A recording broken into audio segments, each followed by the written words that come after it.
Welcome to online portal of education. आज हम लोग एसी थ्योरी में पावर फैक्टर की वैल्यू किस पे डिपेंड करती है, अगर पावर फैक्टर हमारा कम हो जाए तो उससे क्या इफेक्ट पड़ता है, और पावर फैक्टर अगर कम हो जाए तो पावर फैक्टर को हम लोग कैसे इंक्रीज करते हैं उसके बारे में देखेंगे। जो हमारा पावर फैक्टर है, हम लोग ने प्रीवियस क्लास में देखा, जो पावर फैक्टर cos फाई है उस cos थीटा का जो मैक्सिमम मान होता है वो कितना होता है 1, और मिनिमम मान क्या होता है 0। यानी जो हमारा पावर फैक्टर होता है 0 और 1 के बीच में रहता है। तो हमारा power factor pure DC circuit के लिए क्या होता है यूनिटी। और जो हमारा लोड हमारे घरों में कौन सा लोड लगा है, लैगिंग लोड, यानी सारे में क्या है कॉइल लगी है, और कॉइल के कारण वाइंडिंग है, वाइंडिंग में कॉइल है, और जो कॉइल के कारण क्या आता है इंडक्टेंस, जिसके कारण हमारा जो सर्किट का पावर फैक्टर है घरों में क्या होता है लैगिंग पावर फैक्टर होता है। मतलब पावर फैक्टर 0 से अधिक और 1 से कम होता है, इसी के बीच में लाइज करता है। तो हमारा ये पावर फैक्टर है। कल की क्लास में हमने सीखा जो पावर फैक्टर होता है, किसी भी सर्किट का जो पावर फैक्टर होता है वो रेजिस्टेंस और इम्पीडेंस के अनुपात को क्या कहते हैं, पावर फैक्टर कहते हैं। जिसे हम लोगों ने लिखा था कि cos power factor cos phi बराबर R/Z।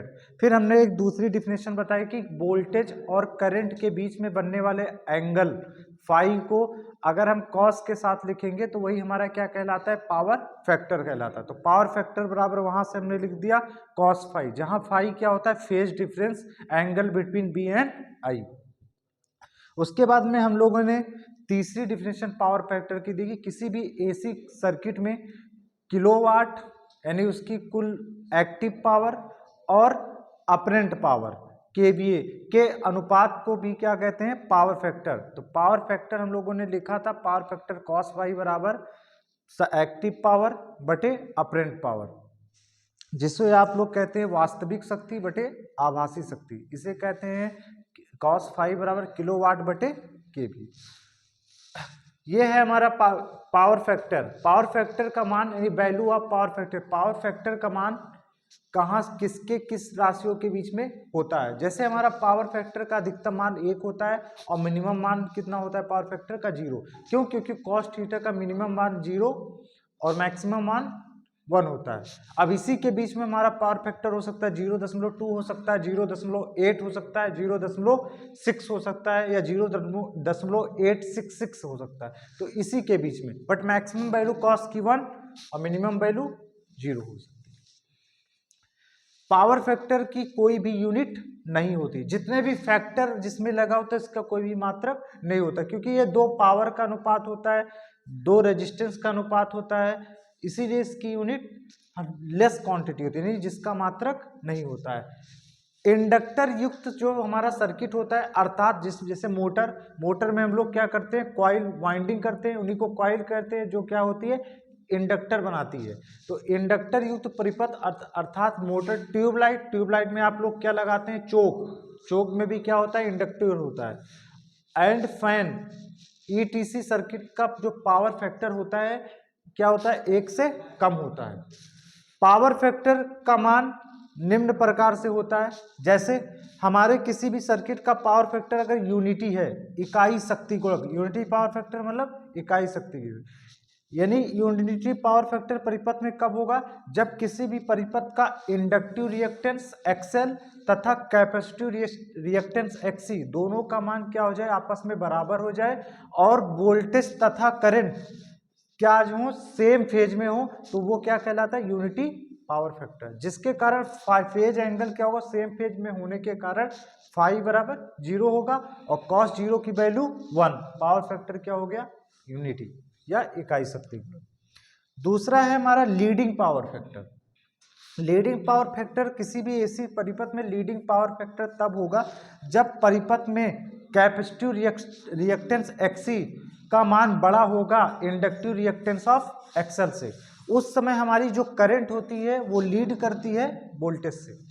तीसरा हमारा पावर फैक्टर होता है लैगिंग पावर फैक्टर, जो हमारे घरों में मोस्टली जो लोड हमारा कनेक्टेड है घरों में वो कैसा होता है lagging power factor. Lagging power factor में क्या होता है, किसी भी एसी सर्किट में इंडक्टिव रिएक्टेंस XL का मान बड़ा होता है कैपेसिटिव रिएक्टेंस XC से।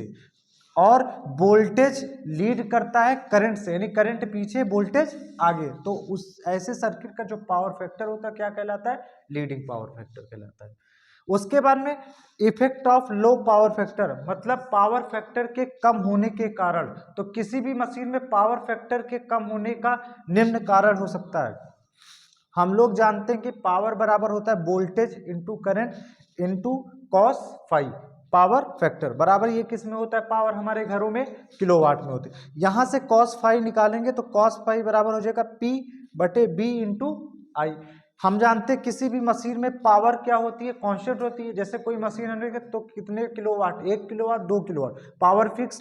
हमारे घरों में जो वोल्टेज आता है 220 230 जो भी हो 400, वो वोल्टेज क्या होता है, फिक्स होता है।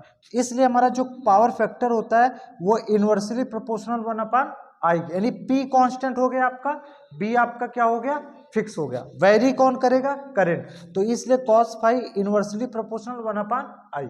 अगर पावर फैक्टर का मान कम है मैग्नीट्यूड, तो हमारे करंट का मान क्या है, अधिक होगा। यानी पावर फैक्टर कब कम होगा, जब करंट का मान ज्यादा, क्योंकि इसके बीच में क्या होता है, इनवर्सली प्रोपोर्शनल होता है, यानी जिसे कहते हैं व्युत्क्रमानुपाती। अगर एक बढ़ेगा तो एक घटेगा।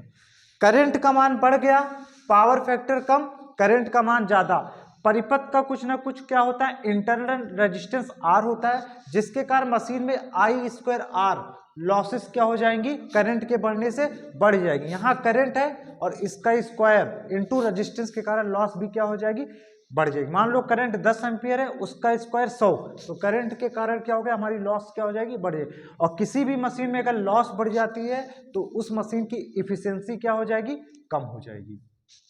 दूसरा, पावर फैक्टर के कम होने से करंट का मान ज्यादा होना, फिर करंट का मान ज्यादा होने से उस सर्किट में हमारे वोल्टेज ड्रॉप का मान क्या हो जाता है, बढ़ जाता है। वोल्टेज ड्रॉप का मान बढ़ने से इफिशियंसी कम हो जाती है। और हम लोग जानते हैं कि किसी भी मशीन का जो वोल्टेज रेगुलेशन होता है, no load voltage minus full load voltage का अंतर with respect to full load हमारा कहलाता है वोल्टेज रेगुलेशन। इस वोल्टेज का मान बढ़ जाने से हमारा पावर फैक्टर भी क्या हो जाता है, कम हो जाता है। तो हमारा जो वोल्टेज रेगुलेशन और पावर फैक्टर के बीच में भी क्या होता है, इनवर्सली प्रोपोर्शनल होता है। अगर आपका पावर फैक्टर मशीन का कम है या घरों में पावर फैक्टर कम है, तो इसका मतलब हमारे मशीन का वोल्टेज ड्रॉप बढ़ गया। वोल्टेज ड्रॉप बढ़ने से मशीन का वोल्टेज रेगुलेशन बढ़ जाता है।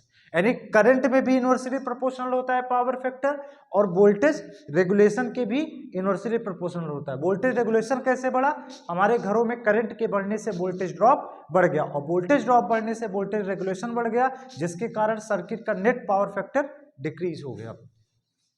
तीसरा होता है कि अगर हमारे पावर फैक्टर कम है तो करंट का मान ज्यादा है। अगर करंट का मान ज्यादा है तो हम जानते हैं कि करंट का मान डिपेंड करता है एरिया, जितना ज्यादा करंट उतना ज्यादा एरिया, जितना कम करंट उतना कम एरिया।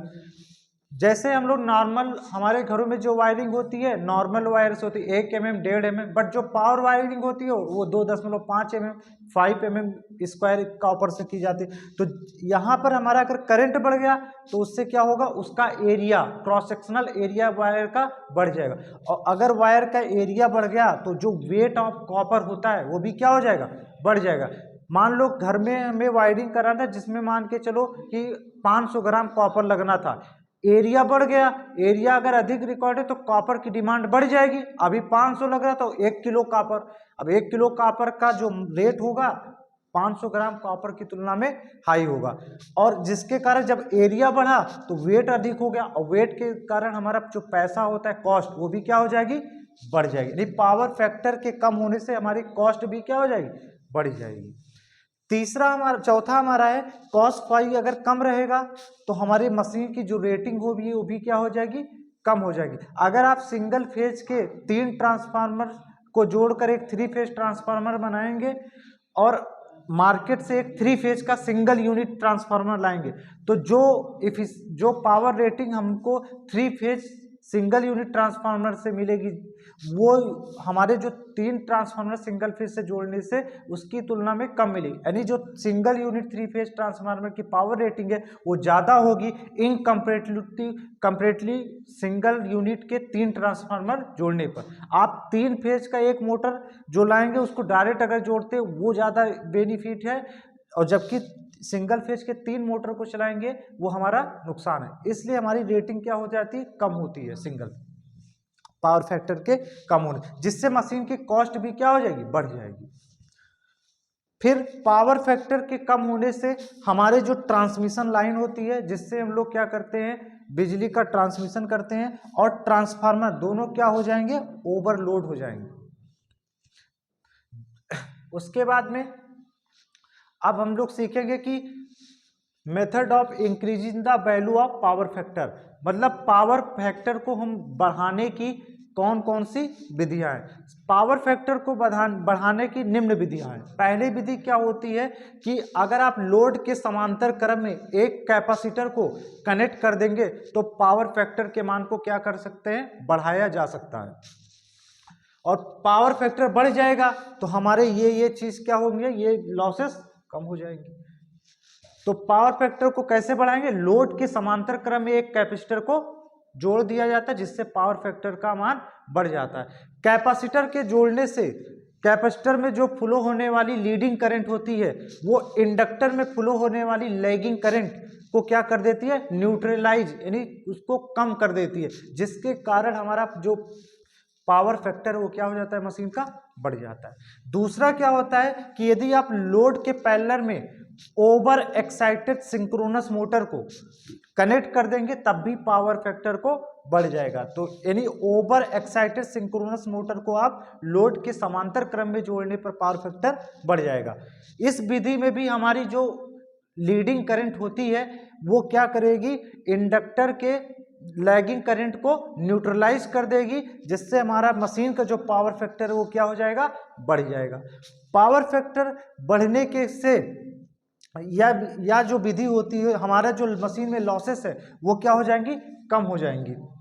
यह जो विधि होती है पावर फैक्टर को इंक्रीज करने की, वो हमारी इलेक्ट्रिक डिस्ट्रीब्यूशन सिस्टम एवं बड़ी उद्योगशालाओं, जहाँ बड़ी बड़ी इंडस्ट्रीज होती है वहाँ अपनाई जाती है, क्योंकि वहाँ बहुत सारे इंडक्शन मोटर लगे होते हैं इंडस्ट्री में, जो मशीन का जो पावर फैक्टर है उसको क्या कर देते हैं, लैगिंग कर देते हैं, नहीं खराब कर देते हैं। तो उस पावर फैक्टर को हमें बढ़ाना रहता है ताकि कॉस्ट हमारी क्या हो, कम से कम हो। इसीलिए हम लोग इंडस्ट्री में भी क्या यूज करते हैं, ओवर एक्साइटेड सिंक्रोनस मोटर, जिससे हमारा पावर फैक्टर क्या हो, अच्छा हो जाए। Thank you for this video.